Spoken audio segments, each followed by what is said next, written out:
All right, so welcome everybody. My name is Michael Hanisch. I'm a solutions architect with AWS.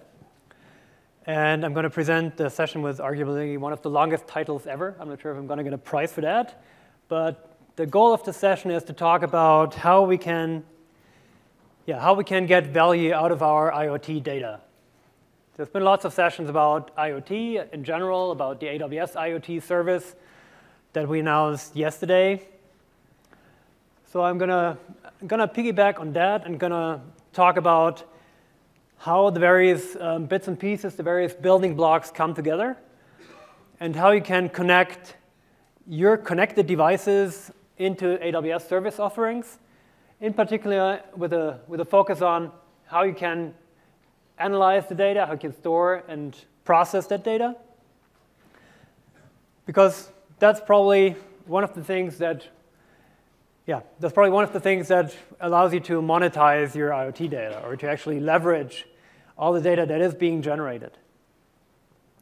And the goal of this session is to give an overview, show you some of the building blocks with a focus not only on data analytics in general, but with an IoT focus, and give you some ideas of what you could try. First of all, a couple of basic slides. I guess you've probably seen something similar in the other sessions as well. It's no surprise that a lot of people are talking about IoT, are investing in IoT, are rolling out devices, are wondering how to manage those, how to manage the influx of devices. There's lots of predictions. I'm not going to make up my own numbers, but just the number of devices or things that people expect to be connected in the near future is really staggering. So I guess everybody expects that the numbers will go up and up considerably and rise exponentially over the next couple of years. And the challenge that I'd like to focus on in this presentation is that all of these things generate data in one way or the other. For some of them, that sensor data is really the main reason for being, right? That's the main purpose, is just to figure out what's going on in the physical world, transfer that into the digital world. And we need to process that, and otherwise those devices won't serve any purpose. Sometimes it's like more basic. Sometimes just status information, right? I have some machinery that can run happily on its own, but I want to keep track of its status, for example. And of course, those things generate data in reaction to, but also in participation of user interaction, right? Sometimes they do something because the user told them to. Sometimes they want to get the user to actually do something. And those kind of state changes need to trigger as well. And of course, there's lots of operational events, so what we've called like device DevOps, like rolling out new firmware updates, et cetera, changing connectivity information, et cetera. What I'm going to talk about is mostly focusing on the use cases where the data itself is valuable, right? Because that's the field that I'm coming from. That's what I'm going to focus on. And just because of the number of devices, there's a couple of challenges involved. So first of all, there's the obvious challenge to collect all this data, right? I'm not going to talk about how to ensure connectivity, how do you get data across if you only have like a GPRS connection, et cetera. But once you have the data in there, it comes with varying frequency and varying formats, supporting different protocols and so on. Once you have managed to collect all the data and make it available for analysis, then you actually need to figure out like what to do with it. You need to analyze it, you need to process it. And in particular with the Internet of Things, the third challenge is to actually act on what you've learned from the data. And why is that more important than with other workloads? I think because connected devices are fundamentally about connecting the physical world to the digital world. But if you have a user, or like something in the environment interacting with that device, there's a certain expectation that it will trigger an action, right? I mean, people want to get feedback from devices they have in their homes, in their cars, wherever, because they expect that it does something. It actually has an effect, a visible, feelable, whatever effect in their physical world. There are three ways I'd like to focus on how you can analyze data. I mean, One way is the whole field of retrospective analysis. You keep a lot of data for a long time, over months and years, so that you can do retroactive reports and run analysis about what has changed, have you found any trends, and so on. That's what I'd call past data for the purpose of this talk. With the IoT, especially, there's a lot of focus on the whole here and now aspect of data analytics, right? Typically, data comes in the form of some sort of event, and you need to react in close to real time, right? You need to figure out what is going on. You need to analyze what it actually means, how it relates to the physical world that's, for example, surrounding your sensors, so that you can react to it. And in some cases, it might just be visualization, right?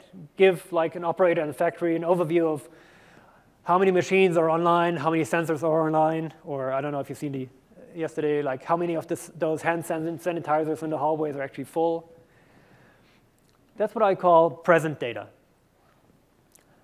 But more and more what we see people invest in is things like predictions, things like making applications smart, things like making devices smart.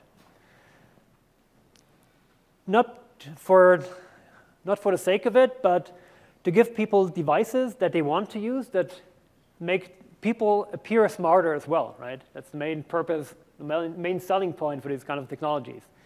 Make devices that can help people make smart decisions. I'll call that future data. Even though it's a lame term, I think I'll stick to it for the time of this talk. AWS offers a pretty broad portfolio of services for data analysis. And I guess they can be somewhat assigned to each of these camps. There are things like Redshift or good old RDS, like relational databases for storing data around previous data for reporting and so on. There's S3, which handles massive amounts of data, so you can even hold on to the data deluge for a long time. And of course, there's EMR to process a lot of that data in parallel in a reasonable time frame. For here now analysis, there's Kinesis, there's Lambda, DynamoDB, if you want to have quick response times, for example. If anybody's seen the robotic arm, like in the keynote yesterday or in the IoT pavilion. Or EC2 to run like whatever code you need to run to react to those events. And for prediction, there's obviously Amazon Machine Learning, which we've launched earlier this year. But you could probably also put EMR into this camp if you use something like Apache Mahout or Spark ML on top of it, because that gives you a lot of power to build smart applications and thus make your devices smarter as well. OK, now that's a very general frame of reference. So the question is, obviously, what's in it for me? What's special about IoT in this case? And I think in the IoT use case, because of the physical aspects that I've mentioned earlier, I think the focus is very much on the quick, like near real-time processing. Because if you have something that interacts with the physical world, you also need to, if you want to react, you need to do it reasonably quickly, because you might have a user at the other end who will just get frustrated if nothing happens, right? Even though they push the button, for example. But you can also just need to reduce latency, like with the robotic arm, for example. If it followed the movements like 10 seconds later, probably wouldn't be that useful anymore, right? And in the IoT use case, a lot of this event data, a lot of the sensor data needs correlation to make it useful, right? I mean, one example, if you just have a smoke detector, I have one in my kitchen, right? And if it only would go off whenever there's a bit of steam, it wouldn't be that great. So it always looks for like rises in heat as well, right? So that it doesn't alarm all the time. I can tell you it doesn't work all the time reliably, but that's the general idea. It correlates different events appearing at the same time to decide if it's just, I don't know, because I opened a pot of pasta, or if it's actually burning somewhere. But you also want to enrich some of that live data that's coming in with additional information. Sometimes that is information that's correlated from other streams, other sensors, but often that's like past data which we reach out to actually make sense or help us make sense of what's going on right now in the current stream of events. And this past context is why this retrospective analysis is really important, why it's important to hang on for much of that sensor data as it's being generated. Even though it might be a lot, it's very useful to provide this kind of context for the current events, because now you can figure out, OK, I get a temperature reading, for example, that's fine, but what does it actually mean? Is this like 10 times the temperature that we've had like in the past couple of months, for example? Then it would be like a huge event, right? If it is like 1 degree more or less than yesterday's temperature, it's probably not so much to worry about. So this kind of context helps you make sense of the events that are coming in. And it also helps you to learn from this past data. If you want to do machine learning, if you want to do supervised learning, but also unsupervised, you need a lot of existing data which you can train your machine learning models on to make them useful, right? But of course, there's also the standard analysis of like what's going on, what have we seen, can we run reports on how our sensor readings have evolved over time. And of course, there's use cases that are like fairly mundane, like monitoring and billing data, right? We want to keep track of how many of our sensors are still out there, how many of those are working, and so on. Now, the smart devices, they're very useful because they can detect patterns that would be harder to spot for humans.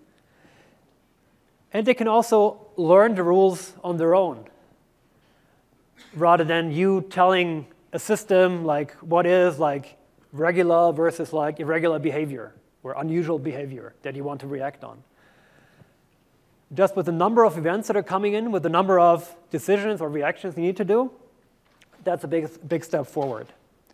And of course, in the IoT space in particular, one of the driving factors I've seen with like industrial customers are things like predictive maintenance, right? They want to predict when stuff breaks. They want to predict when, for example, hand sanitizer runs out, so they can send somebody to fill it, right? And anticipating those kind of events allows you to drive a lot of value out of the IoT, because that allows you to build new business models, for example.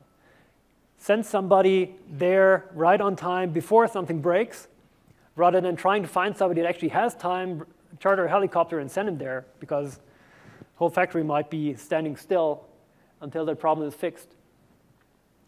And of course, if we look more at like the consumer domain, you might want to anticipate user actions, right? You might want to observe like how has this user interacted with this particular device in the past? What does this likely mean for the next interaction? Can I, for example, preload map data? Can I preload the next song to play, for example, right? And of course, making those predictions actionable, turning them into direct interactions with the physical world, is of course the next step to make it even more useful. I'm going to walk you through a very simple example today, just so that we don't have to spend a lot of time on context setting and so on. So my simple example is a fleet of temperature or climate sensors, right? So I've got a fleet of units with like 10 devices that have like 3 sensors each that run updates on temperature, humidity, and pressure, like every couple of seconds. I think right now they do it like every 5 seconds. They're all connected to the cloud, but they're only semi-reliable, right? And I want to detect when things break down and when they actually fail.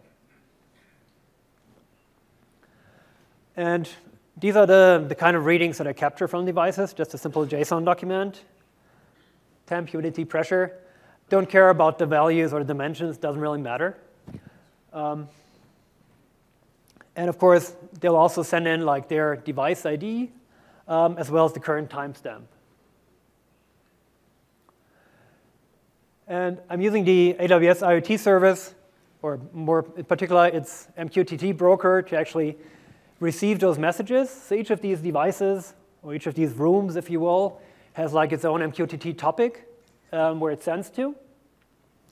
So it's set up in the IoT service. It has its own certificate so that it can send to this topic. My devices are just a bunch of scripts, so they don't actually consume any messages, or they don't listen back, but it just provides sensor data.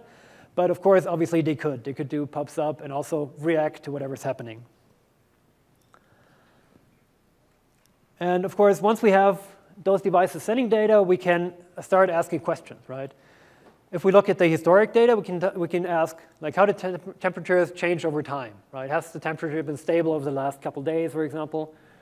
What are the relationships between those different metrics? Does temperature and pressure, do those change at the same time, for example? Are they related? But looking at the real-time data, I want to answer questions like, how many of those devices are sending right now, right?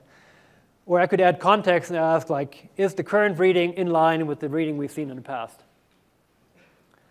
But I also want to make my devices smarter because my sensors are only semi-reliable. So they emit like useless data every now and then. So I need a way to figure out which of my readings are plausible and which of them just mean that a sensor might be broken. Or ultimately, does it mean that I need to wear a sweater to work, or can I just wear shorts?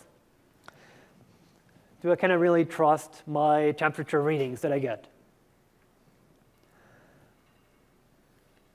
OK, quick background on the AWS IoT service. I guess a lot of people stayed in this room. So how many people have seen the other IoT introduction sessions? Can we do a quick show of hands?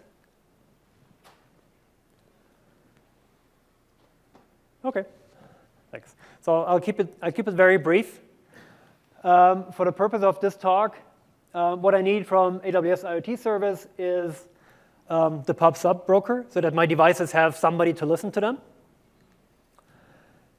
They're registered, right? So I have the certificate set up. I have the things set up, so the different rooms, the different devices in the rooms. Even though I don't care about the metadata at this point. I'm not using Shadow because the devices don't have any state that could be changed, but that would be the next step.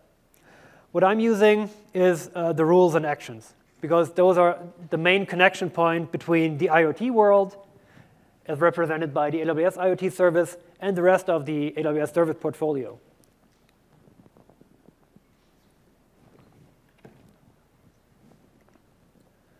All right, and the IoT rules engine can connect to a number of different endpoints.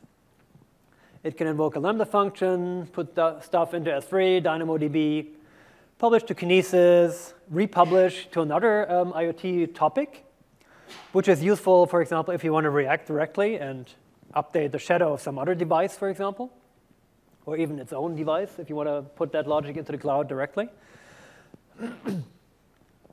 And the rules are fairly flexible. So you have like the SQL-like syntax.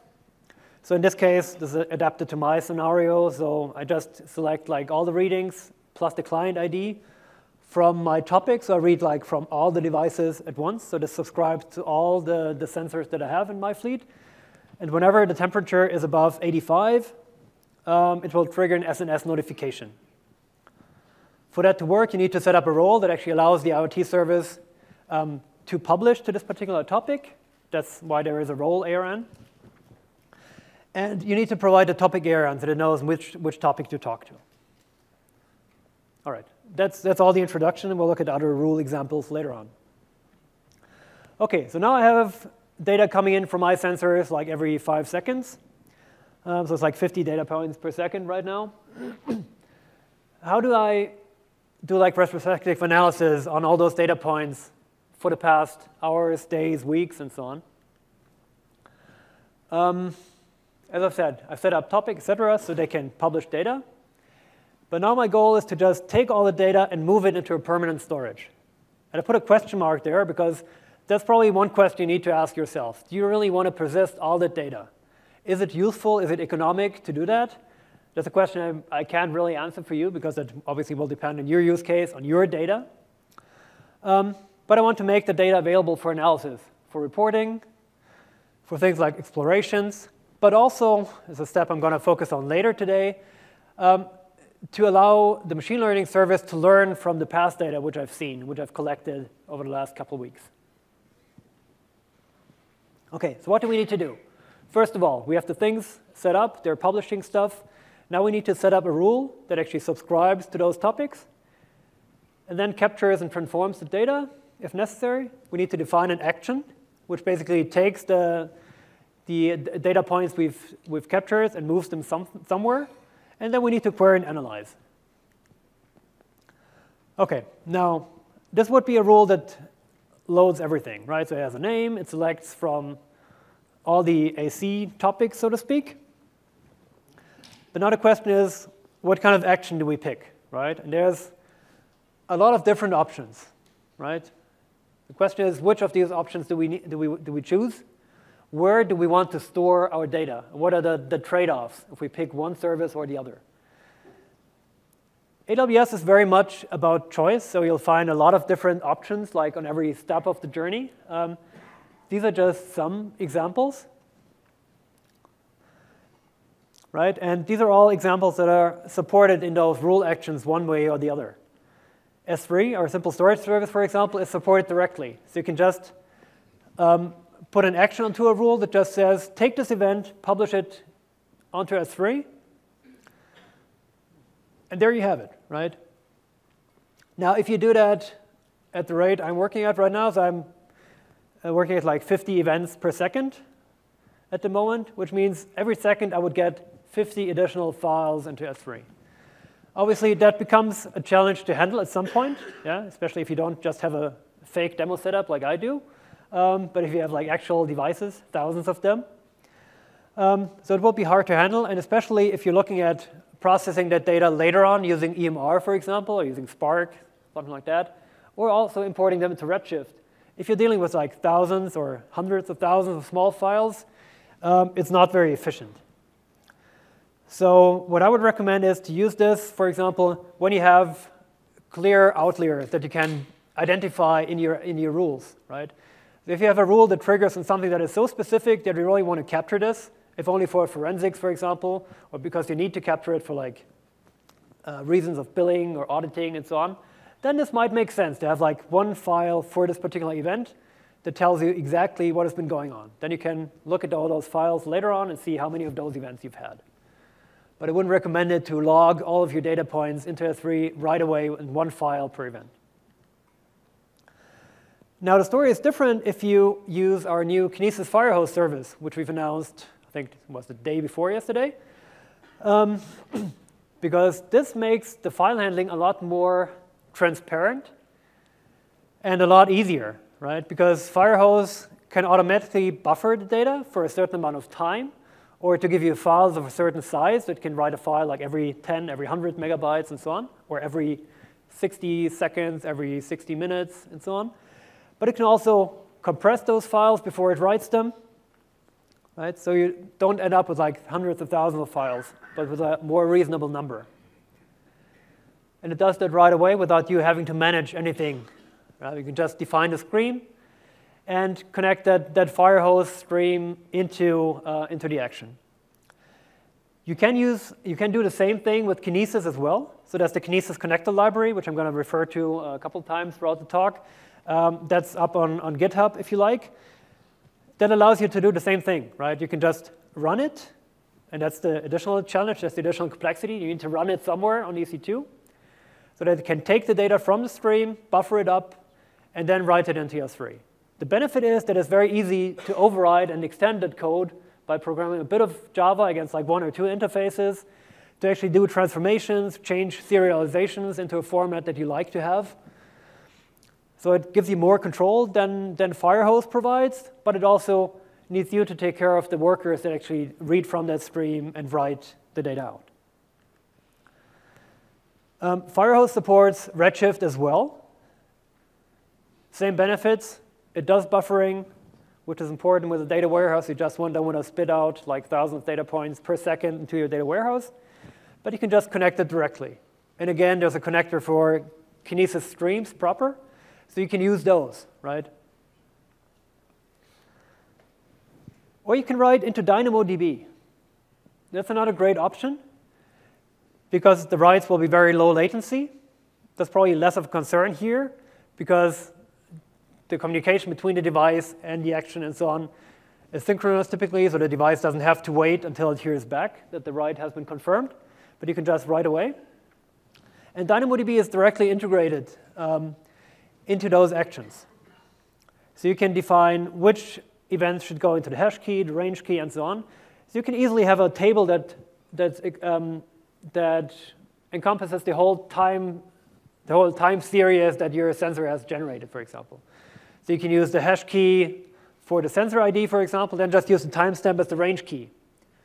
And now that is useful if you want to make quick decisions later on, right? If you want to say, I want to roll up all the data for this particular hash key, for this particular device, for like 1 day, and then decide on that, decide on this additional context that I have.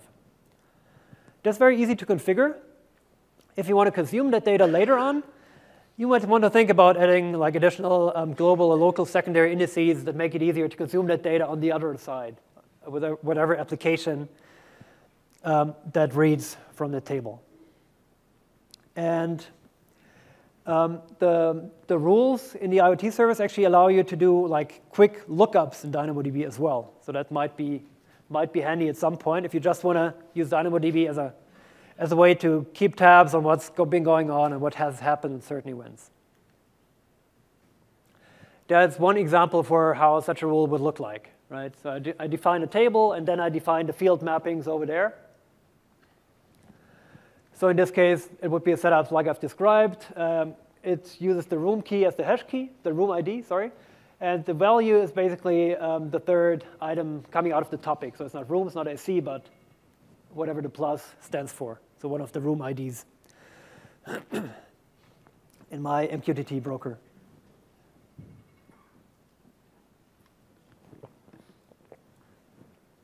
Now, if you want to have more control, for example, if you want to keep counters of how many kinds of different events happen, how often a certain event has happened, this doesn't help you directly, right? You can just insert stuff.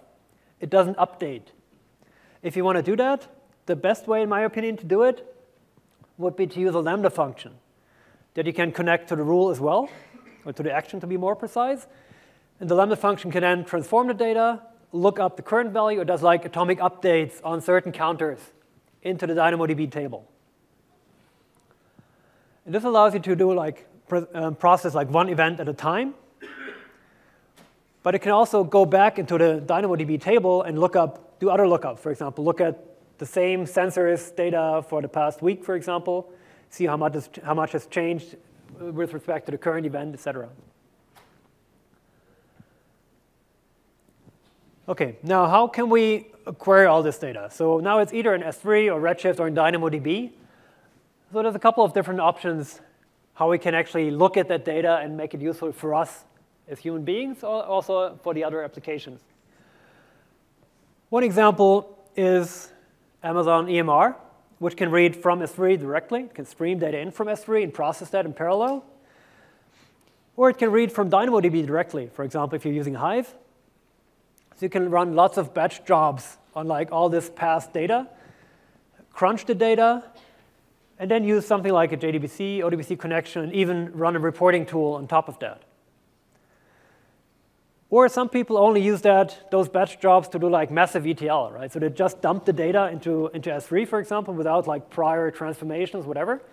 And then every now and then, when they need to run queries and analyses, they spin up an EMR cluster, transform the data in the way they need, and then load that data into Redshift, so that now they can query it. But of course, since as we've seen, we can copy or load into Redshift directly, you can also access the data from there, right? You can just load the data directly out of Redshift and save the overhead of like transformations. Obviously, you can lots of tools that provide JDBC and ODBC. You can also use Amazon QuickSight once it's available. Your account has been whitelisted. So that's another tool to add to your portfolio. But in general, in this area, it doesn't really change. So nothing here is different or special for the IoT compared to like any other kind of data processing workflow here. OK, to wrap this up, my recommendation would be if you need to constantly run a lot of queries, I would just use Firehose to just dump the data into Redshift right away, and then use that for processing. Yeah, it doesn't do any transformation before the loading, but you can do a lot of transformations in Redshift itself by just copying data around between tables, create table as blah, blah, select from other tables, and transform the data in Redshift directly to give you the data formats that you like. If, on the other hand, you just need quick lookups, for example, something you can add to a Lambda function, which you can call from a rule to get this additional context, then DynamoDB is a good option, right? And you can make it more flexible if you add additional indices to your table. And if you need really heavy queries that process a lot of data, but that aren't required all the time, then Firehose to S3, and then processing through EMR is a very, very useful tool to have. Depending on the data, there's so many different options that you can use to process that data, from Hive, Pig, Hadoop proper to Spark, which I'm going to refer to back later, that you will find a lot of different opportunities to actually make sense of that data and process it. OK, going back to our example, what does it look like in our small little world?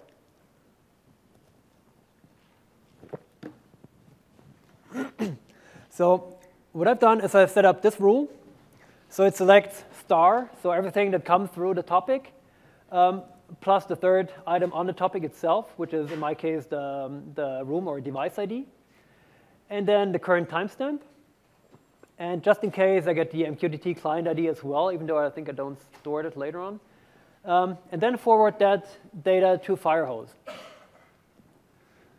If you want to forward something to Firehose, you just need to provide the role. So obviously giving the IoT service permission to actually access that Firehose into your account. And then you need to provide the name of that delivery stream that actual Firehose needs to write into. One caveat, this is currently not supported by the IoT console, but you can do it through command line tools. So how does this look like in full? We have our device somewhere there. It has the SDK running. It has a certificate, which allows it by the policy to write into a particular topic. And anything that goes into the topic is triggered by that rule. And the rule says, OK, just forward everything to Firehose. And Firehose is then set up in a way to dump the data into Kinesis, into Redshift, sorry. And once the data is in Redshift, then we can, for example, take Amazon QuickSight and have a look at what we have in our system. OK, so let's have a look.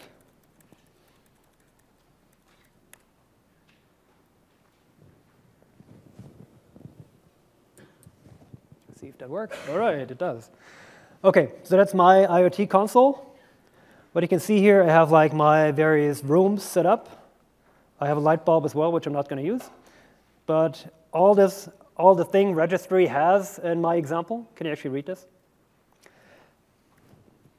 Better now? Is it just has its own shadow topic, which I'm not going to use. I don't use any attributes. I just really want this to get a place where I can have a certificate, which I can then use to use MQTT pubs up to get the data in. And then once that is done, I want to have a rule that forwards the data from there, right? So I have the rules set up. I can actually show you. Let me have a quick look at the Firehose itself. Right. This is my Firehose. That's the way it's been set up. If you haven't used it before, you basically tell it which intermediate S3 bucket it can use. So it will buffer the data first, then it will dump it into S3, and then it will tell Redshift that it's ready to copy that data. So you can really do bulk loads for a large number of files and large number of events. And I have a couple of things here that map the columns into the way my Redshift table is defined. And I'm telling it that it should buffer 60 seconds or like create at least 1 megabyte files. All right. Now the data is in my Redshift cluster. And I can load that data into QuickSight as well. This is the first visualization that I've done. It basically tells me everything is fine. So we have a constant temperature pretty much of like 25 degrees.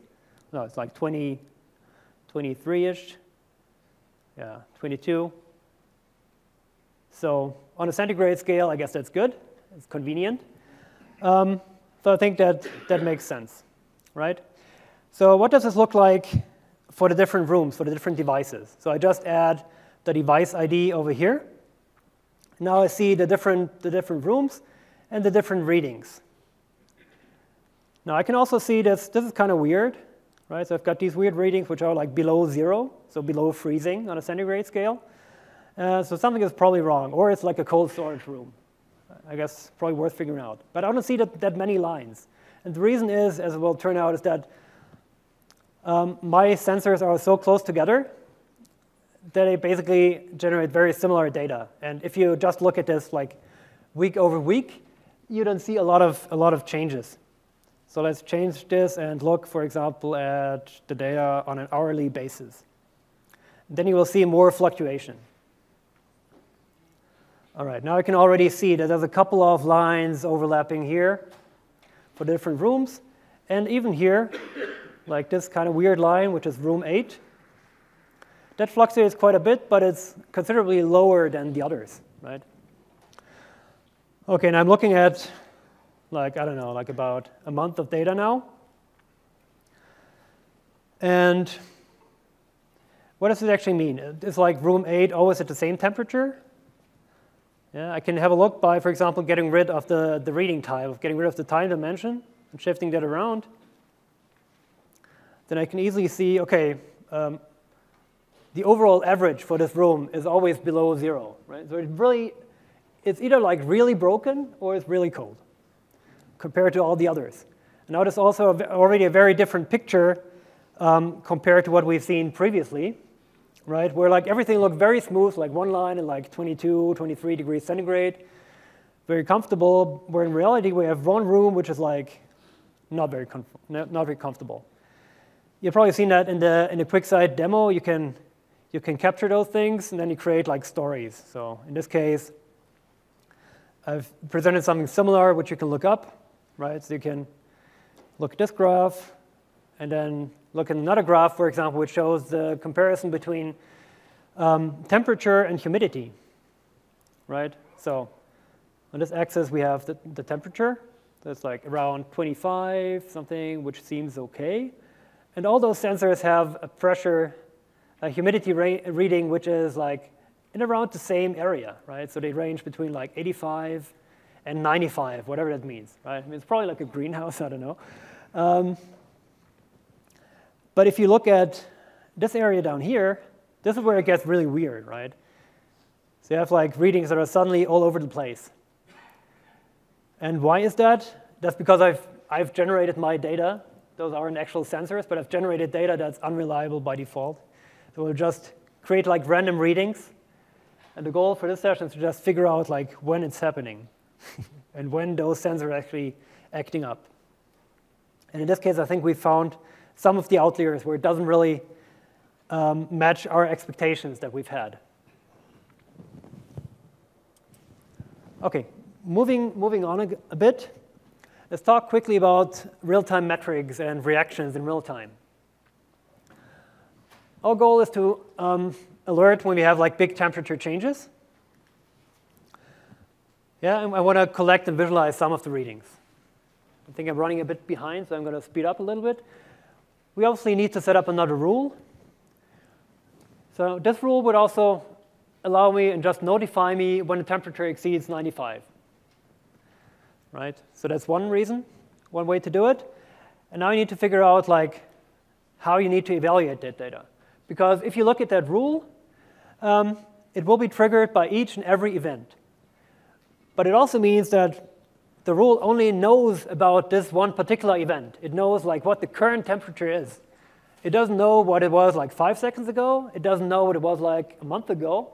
It can only just figure out what's going on right now. It doesn't have the opportunity to take any other context into account.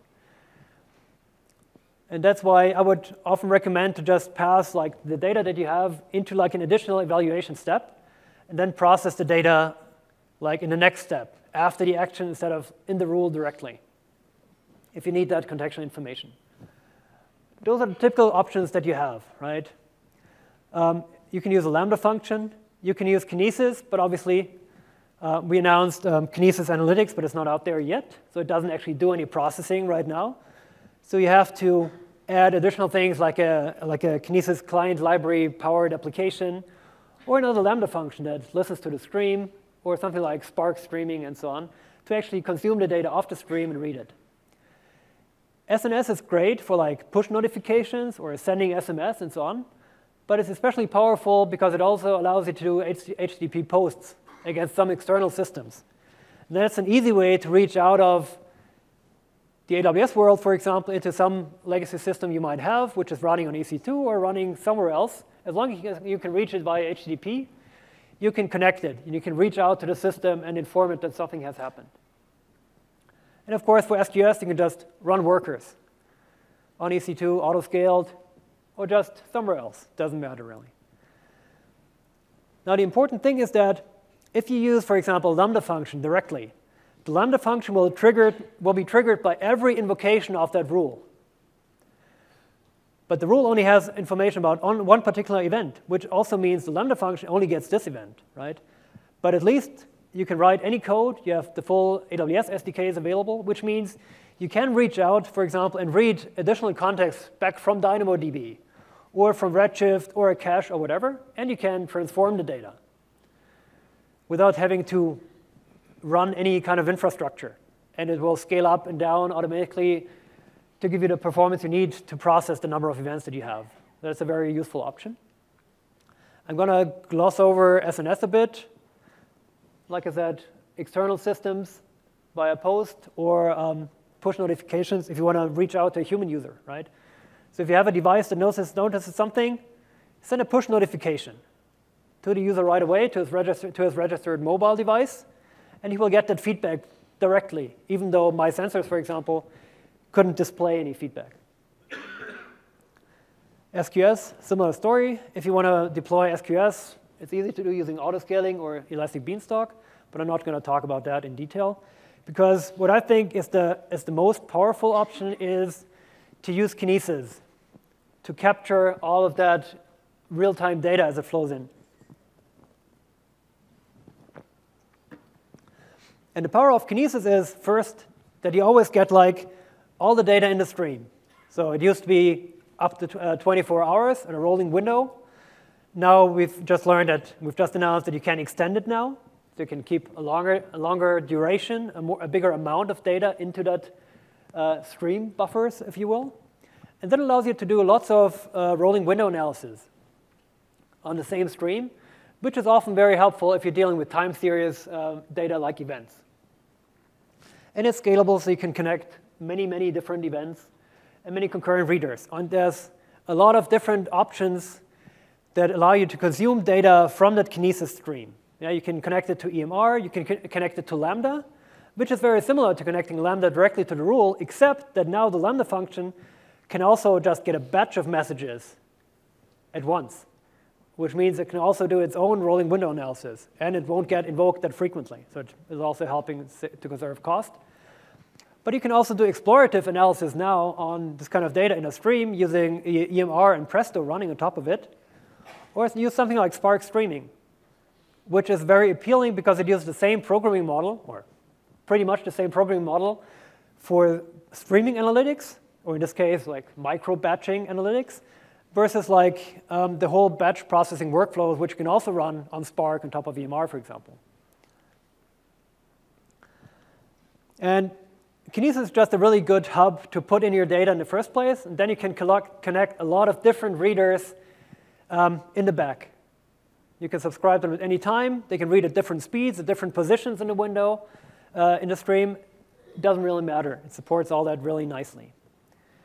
So my recommendations in this case is, if you really care about individual events, try to do it in the rule directly. Or if that doesn't handle the required complexity, connect the Lambda function directly to a rule. You'll only just process one event, but you can get context in addition. If you want to do sliding windows and more flexibility in how you process the data, stream it to Kinesis, right? And run Lambda function at the end. And in general, like I said, use Kinesis as the main hub. You can also just read the data out of Kinesis and visualize it on the go.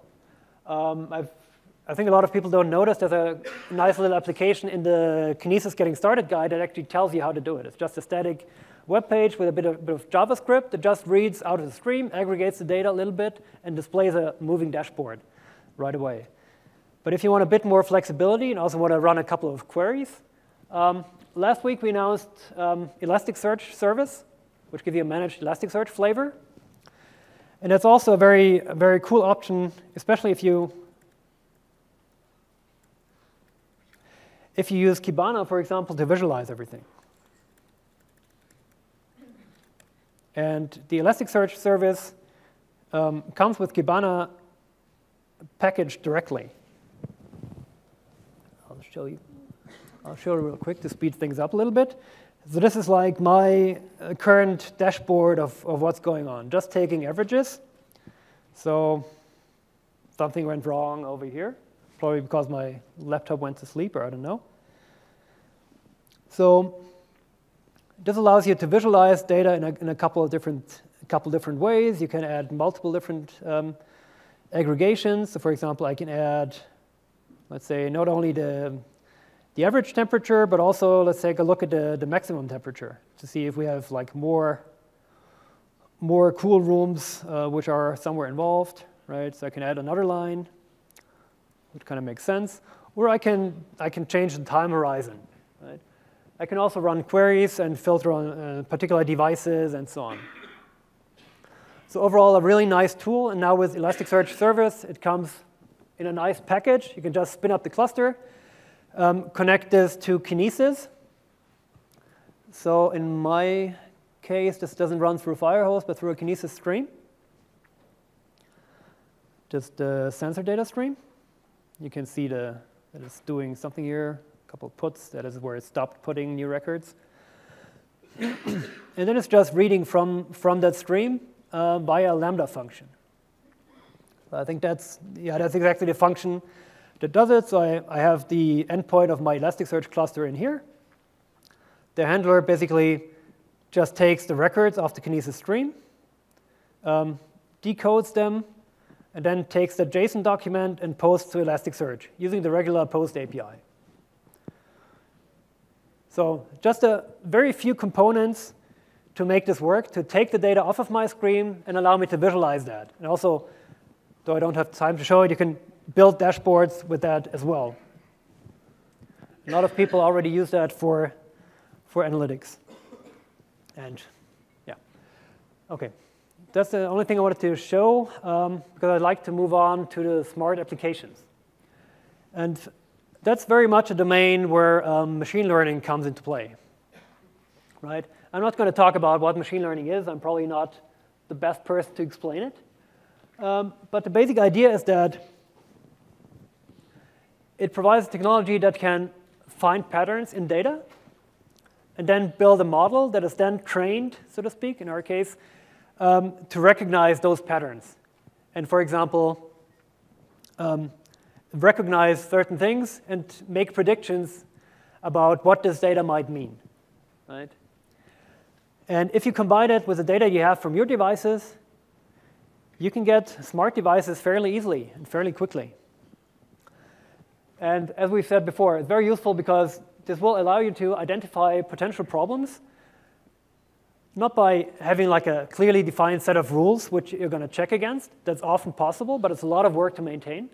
But by actually looking at the patterns that we've seen on like past incidents that have occurred, right? And then you can make predictions based on what did the patterns on the stream look like when the previous generation of the engine broke down, or when this other engine went up in flames, right? We want to learn from that and figure out how we can predict it the next time it will happen.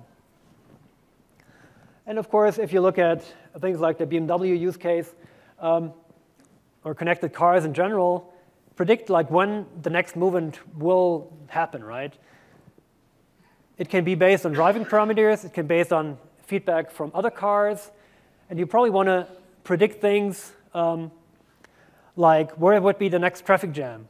Should I change the navigation system? Should I change the routes before I run into the next traffic jam? All right. I'd like to talk quickly about our machine learning service before I quickly demo it, how it works in my example. Machine learning, Amazon Machine Learning offers supervised learning. And it does a lot of the hard work for you. It takes a lot of the pain out of wrangling the training data, which you're going to need. Because if you want to train one of those machine learning models, you need to first collect training data. And that's exactly where we need to come back to our past data, which we've discussed in the beginning of the session, because that tells you what has happened in the past, right? And then you need to define, OK, this is the data which I've observed in the past. Now I want to define my target variable, which is the data I want to predict for the future. That's the thing we need to think about. Which past data items, attributes can we use, and what target do we choose? Now, before we can train that model, we actually need to look at the data ourselves. So Amazon Machine Learning right now does supervised learning, which means you basically tell it, this is the past data, this is what it looks like, and this is what the target variable would have looked like. So in my example, I've just taken the different readings, plus then I've assigned a status code saying this is correct, this is incorrect. So I never defined the rules, I just said, yeah, this looked good, this didn't look good. And based on this past data that has been recorded and my input, machine learning can then build a model of what happens, and it can then predict the next step. So Amazon Machine Learning does both batch prediction, so it can just take a table or a query output from Redshift and run a whole prediction all the rows at once. But it can also create real-time prediction endpoints. And those are very useful because you can call them from a Lambda function, for example. And that's exactly what I've done in this example. So I've taken the data from the IoT service, dump it into Kinesis via rules, then have a Lambda function that listens to it. And this Lambda function, for every event that it gets, it reaches out to the real-time endpoint for my machine learning model and asks it for a prediction. And then it can act on that. In my example, it does nothing but send an SNS notification. But if you think forward, what's the next step? It can easily update, for example, the shadow of that device, where the reading came from, and change that state, for example, to, hey, I need repair. Yeah? That's where it gets really interesting. OK, so to summarize, build the training data, train the model, create the endpoint, and then get the predictions as the events come in. All right, we're running short on time, so I'll do this quickly, just to show you how this works.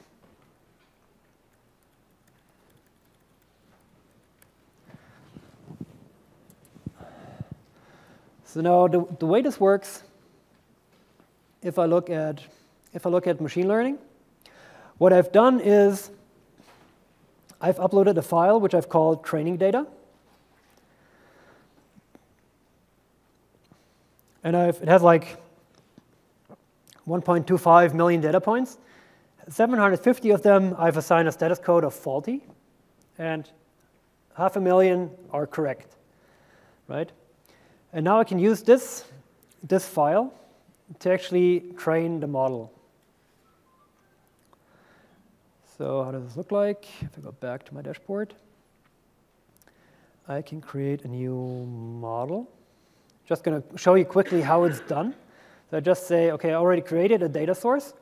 If we haven't, if we say, OK, I just have this file in S3, it will help you create a data source out of it by actually looking at the data, creating, for example, the histogram that I've shown you before, counting the different values, figuring out which attribute types, which data types are in that file, and allow you to actually mangle that data a little bit and make sure that it's in a reasonable shape so it can actually learn from that.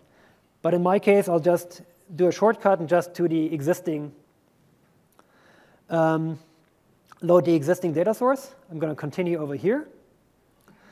It will then do a multi-class model because it has two classes, which is a bit easy. So it has correct and incorrect. And then I can run an evaluation of the whole model. Right? And the model itself will then basically take a certain cut of that data. So as it says, it will split it into like a 70%, 30% split. It's configurable. It doesn't matter really.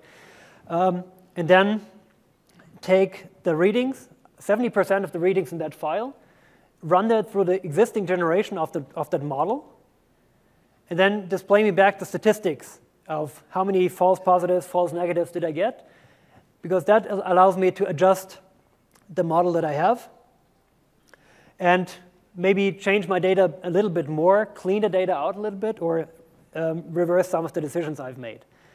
Building the model and evaluating it takes a couple minutes, so I'm not going to show this because we're a bit short on time. But I'm going to show you the model or the evaluation I've done previously. So this is the model which I've created earlier, so I can do another evaluation. This is my real-time endpoint. Yeah. So we're going to call that. And you can have a look at the evaluation which I've done previously.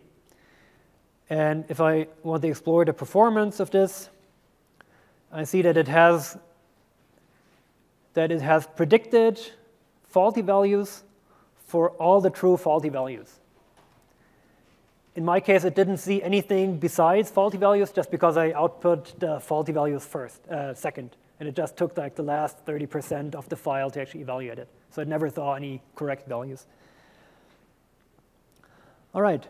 Now, this is the model. It has this real-time endpoint, which I can call. I just need to pass in the model ID. I need to pass in a record that matches my data source. So it needs to have temperature, humidity, and pressure. None of the other data. And then I have a lambda function, which listens to the stream, which I've shown you earlier. And then it's this function here. I can't show it directly because it's a bit of Java code. But I'll show you quickly on the next 3 slides roughly what it looks like. So it's just a regular Java Lambda function, so it has a handle request function. It sets up a new machine learning client. It gets the real-time endpoint. That's a separate function. It just uses the model ID, which is my configuration, to look up the endpoint. And then it starts a new predict request. It passes in the model ID and the endpoint, and then takes the input data, converts it from a JSON string into a map, because that's what it's looking for, and then asks the client to predict that data. And what I get back from that predict result is, first of all, the predicted label. So in my case, that's either correct or faulty.